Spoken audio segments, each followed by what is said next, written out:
Bonjour, c'est Jean-Nicolas. Aujourd'hui, on va parler des Youngtimers.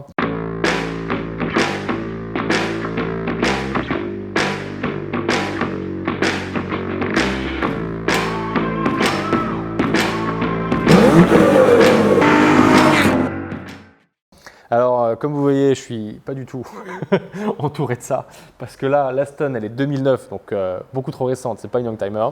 Et puis la Jaguar est beaucoup trop vieille, elle est de 52, donc c'est pas une Youngtimer du tout non plus. Mais par contre, ce que vous voyez pas là autour, c'est que en fait, il y a plein de Youngtimers. Il y a potentiellement, vous voyez peut-être dans le fond de la vidéo, il y a une Alpine V6 Turbo GTA. De 86, si mes souvenirs sont bons. Donc, le phénomène Youngtimer, vous avez tous entendu parler de ça, je ne vais pas vous faire un topo énorme là-dessus, mais quand même, peut-être ce qu'il faut comprendre sur la dynamique du marché derrière, c'est qu'en fait, c'est un marché générationnel. C'est qu'on a un shift, donc un déplacement entre des personnes qui avaient un certain âge et qui achetaient des voitures des années 60, qu'ils ont connues quand ils étaient jeunes, qui leur faisaient rêver, et ça se déplace lentement mais sûrement vers les années 80 pour plein de raisons. À cause donc de ce changement générationnel avec des gens plus jeunes qui veulent avoir la voiture qu'ils avaient quand ils étaient jeunes, et aussi à cause du prix, puisque l'âge d'or automobile des années 60-70, vous l'avez certainement vu dans des ventes aux enchères, c'est des prix extraordinaires, il y a des voitures qui valent plusieurs millions d'euros.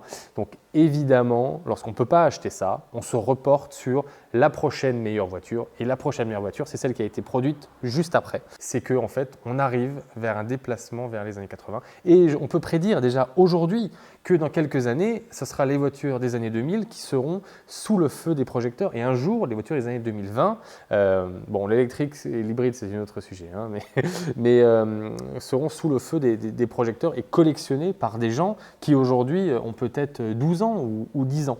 Alors ça paraît difficile toujours à imaginer ce genre de choses parce que c'est plus facile de voir l'histoire dans le passé que de prédire le futur avec une boule de cristal, évidemment.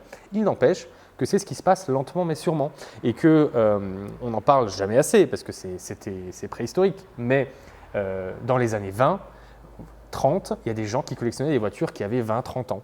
Et ces voitures qui avaient 20-30 ans dans les années 30, elles étaient produites en 1900, au tout début de l'âge automobile. Et donc là, c'est un phénomène qui continue comme ça de se déplacer dans le temps. Alors, de quoi on parle, la Youngtimer? En fait, la particularité, c'est que c'est extrêmement large en réalité.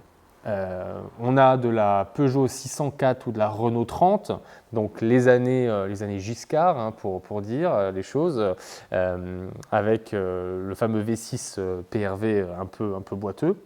Ce n'est pas forcément les voitures qui ont pris le plus de cotes, ça vous en doutez bien, vous savez que ce n'est pas les plus chères. Mais même en termes de pourcentage, c'est-à-dire que une voiture qui passe de 5 000 à 10 000 ou une voiture qui passe de 1 000 à 2 000, en réalité, son augmentation donc de valeur est la même en pourcentage, c'est-à-dire qu'elle fait un x2 pour faire simple. Là, si je vous donne un peu les codes de la R30, c'est une voiture qui valait à peu près 1 800 € il y a 4-5 ans. Maintenant, vous pouvez trouver plutôt dans les 3 000 €. Donc, on est sur un plus 60% à peu près. Une 604, c'est la même ordre de grandeur, c'est de 2005, maintenant plutôt 4 500 €. Donc, on est sur un 70%. C'est pas mal comme augmentation. Je veux dire, à la bourse, vous auriez fait certainement moins. Avec les dividendes et d'autres façons de gagner de l'argent, peut-être plus. Mais si on regarde que l'augmentation de la bourse, ces voitures ont surperformé les valeurs financières. Et puis ces voitures sont très fun à conduire en famille, c'est des grandes berlines. Mais évidemment, ce n'est pas le choix rêvé pour faire un investissement spéculatif. Ça n'a jamais été. Ça a toujours été celles qui ont été laissées de côté, boudées parce que ne représentant pas la passion automobile. Elles représentent l'utilité, se déplacer avec sa famille, et non la petite sportive, facile à utiliser, rapide, qui en met plein les yeux et qui donne de l'émotion. Pour faire simple, il y a plus d'émotion dans une Golf GTI que dans une Peugeot 604. Ça paraît évident et donc du coup, les chiffres s'en ressentent. Une Golf GTI, si on regarde un peu une phase 1, il y a 5 ans, ça valait plutôt 6 000. Là, on est facile à 17, voire 20. Tout dépend de l'état. Après, on peut discuter en détail, évidemment. Hein. Est-ce que c'est toujours son moteur d'origine, où on en est de la corrosion, etc. Et ce qui nous donne à peu près quasiment 200% d'augmentation. Donc ça, c'est énorme. Là, il y a une explosion absolue sur de la Golf GTI phase 1. Alors que sur de la 205 GTI, on est finalement au même niveau que de la 604 ou de la R30. C'est ça qui est intéressant. Alors que c'est la concurrente directe de la Golf. On est sur une valeur qui a passé à peu près de 10 à 15 000 à peu près. Donc on est environ sur 50%. Alors vous allez me dire pourquoi, alors qu'elle correspond vraiment, c'est la concurrente directe de la Golf. Eh bien, c'est simple, c'est que la valeur était déjà haute. C'est que personne n'a jamais dit que toutes les Youngtimers augmentaient en même temps. Pas du tout. Toutes les voitures ont des valeurs qui vont augmenter ou qui vont descendre, jamais oublié, mais elles le font à différents timings. Et la 205 a commencé bien avant la Golf GTI. Et les 604 et R30 ont commencé bien plus tard. Et donc, on a des voitures avec des timings de cote complètement différents. Et c'est ça qui est important pour trouver et acheter la perle rare au meilleur prix. Parce que si vous achetez avant l'évolution de la cote, mais que vous voyez des voitures similaires qui ont déjà pris une valeur fondamentalement beaucoup plus élevée, là, vous avez un coup à jouer. Et j'ai joué un très beau coup sur une voiture comme ça. Après, on peut penser à des outsiders. Ça peut être une manière de voir les choses. Renault 5 GT Turbo, par exemple, Peugeot 309 GTI 16S, important le 16S, ou même Clio Williams. Donc c'est complètement des outsiders de ce que je viens de dire avant. Peut-être, alors bon, la Williams, elle est en train sacrément de prendre de la valeur en ce moment parce que forcément, vous avez toute l'image marketing de Renault Sport derrière, qui aide énormément. Hein. Il est évident que vendre de la Mégane RS, ça vous ramène à un club de fans de Renault qui ensuite peuvent, ça facilite la vente en tout cas de Clio Williams sur le marché. Ça fait partie de toute l'histoire Renault Sport. Ce qui est sûr, c'est que maintenant, une GTI Youngtimer à moins de 5 000 €, c'est hyper compliqué, voire impossible. Ça, vous arrivez trop tard pour ça. Chez BM aussi, hein, une série 3, 325, E30, c'est en train d'avancer gentiment mais sûrement vers les 10 000 €. Clairement, on a de belles augmentations et on a des cotes à géométrie variable et à timing variable. Et donc, après, c'est à vous de choisir exactement ce qui vous fait le plus vibrer, parce que pas oublier qu'avant tout, la voiture, c'est de la passion, c'est de l'émotion, c'est pas que de la cote. Là, j'en parle énormément parce que je veux vous aider à gagner de l'argent, mais avant tout, c'est quand même de l'émotion et de la passion. Ensuite, vous avez des phénomènes macro hyper importants.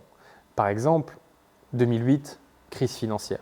Donc vous avez un report de l'argent qui a été investi en 2008 vers d'autres sources, entre guillemets, de revenus ou d'autres situations de placement qui sont les voitures de collection. Et vous avez toute l'intelligentsia parisienne, commissaires-priseurs, etc., qui ont poussé des gens à transférer leur argent vers les voitures de collection. Et ça a donné quoi? Ça a donné la bulle spéculative Ferrari de 2013-2014, avec des voitures qui se sont enflammées. Testarossa x2, c'est l'exemple criant, hein, x2 en une année. Et vous avez la collection Bayon en 2015, n'oubliez pas, qui a été vendue vraiment à des prix inimaginables, c'est-à-dire que des modèles complètement rouillés et dégueulasses ont été vendus au prix de voitures qui étaient restaurées. Et qu'est-ce qui se passe là-dedans? C'est qu'on a en fait un peu des faux espoirs et que des gens ont perdu de l'argent. Il y a pas mal de gens qui ont perdu 40% de la valeur qu'ils avaient investie en l'espace de 2 ans lorsque la bulle est retombée. Pour revenir à l'émotion et à la passion, il est évident que qu'est-ce qui fait le plus rêver dans tout ça? Il est évident qu'une Testarossa fait plus rêver qu'une 21 Turbo, même si c'est une super voiture et je vais m'attirer les foudres de certaines personnes en disant ça, mais que ça fait encore plus rêver qu'une Renault 20 TS. Il y a plein de gens qui ne savent pas ce que c'est une Renault 20 TS ou une Renault 12. Bon, c'est évident. Pourtant, ça rentre dans la même catégorie des Youngtimers. C'est le même groupe et en théorie, c'est le même groupe d'acheteurs. Je dis bien en théorie. Je reviendrai sur ça dans un autre moment. Et finalement, qu'est-ce qui est beau là-dedans dans ces Youngtimers? Moi, je trouve personnellement, c'est qu'on a des voitures où l'électronique est peu présente. On a des moteurs qui vibrent, des moteurs qui sentent quelque chose, qui polluent un peu, oui, forcément. Forcément, c'est des voitures qui sentent un peu plus l'huile et l'essence, comme je viens de le dire. Des intérieurs pas toujours bien. Les années 80, c'est pas mal les années plastiques aussi à l'intérieur, attention. Même si une 944 Turbo, par exemple, lorsqu'elle est gainée de cuir à l'intérieur, ça rend honnêtement très très bien et ça rend mieux qu'une Testarossa par exemple qui est bourrée de pièces Fiat à l'intérieur de qualité assez moyenne. Et donc, mais on a des voitures qui vont peut-être moins vite, clairement. Une Golf R moderne, je suis sûr que ça passe plus ou moins ce que je viens de dire là, largement. Par contre, elle donne énormément de sensations. Et je vais terminer là-dessus. J'ai été récemment, il y a 2 semaines, invité par Ferrari dans un événement en Alsace pour tester la dernière Ferrari Roma. Donc une voiture hyper efficace, 620 chevaux, 8 vitesses, palette au volant, un châssis incroyable. Ils l'ont vachement allégé par rapport à la California, on est sur 1400 kg. Je conduis ça, j'en parlerai peut-être plus en détail dans une autre vidéo. Je conduis ça et en un mot, pas très drôle. Parce qu'en fait, c'était assez silencieux, hein, moteur turbo, difficile d'avoir un son sympa. Là, l'atmosphérique qui est dans l'Aston, ça crie 1000 fois mieux et 1000 fois plus.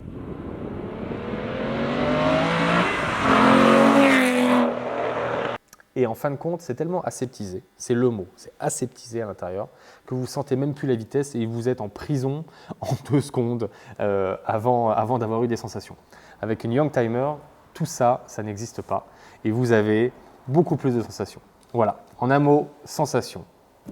Peut-être encore 2 petites infos sur le phénomène Youngtimer. En fait, c'est un peu le luxe du passé. Mais le luxe du passé, ça reste toujours du luxe. Et le turbolag d'une 944 turbo, bah, c'est phénoménal. Moi, j'adore ça. Évidemment, c'est moins efficace qu'une Formule 1, évidemment. Mais c'est un bonheur fou, ce coup de pied au cul, c'est inimaginable. Et finalement, le Youngtimer, c'est quoi? Bah, c'est encore nous qui conduisons les voitures et plus la voiture qui se conduit elle-même. Et donc, nous, on est actifs derrière le volant et c'est nous qui avons toute cette exigence de ramener la voiture sur la route, de la garder en fait sur la route, de freiner au bon moment, d'accélérer comme il faut, pas d'accélérer en virage, de chasser de l'arrière et de faire n'importe quoi. Donc, c'est ça qui distille toutes ces sensations. C'est ça qui est beau dans le phénomène Youngtimer. Et pour aller encore plus loin dans cette approche, c'est pour ça que j'ai acheté cette Jaguar des années 50, parce que je voulais la première supercar. Et c'est pas moi qui le dis. May, donc un des mecs, c'est James May, pardon, un des mecs de Top Gear qui l'essaye en fait dans une vidéo YouTube et qui dit que c'est la première supercar du monde sortie dans les années 50. Pourquoi il dit ça? Parce que je vous l'ai déjà dit, c'est la première voiture à dépasser 200 à l'heure.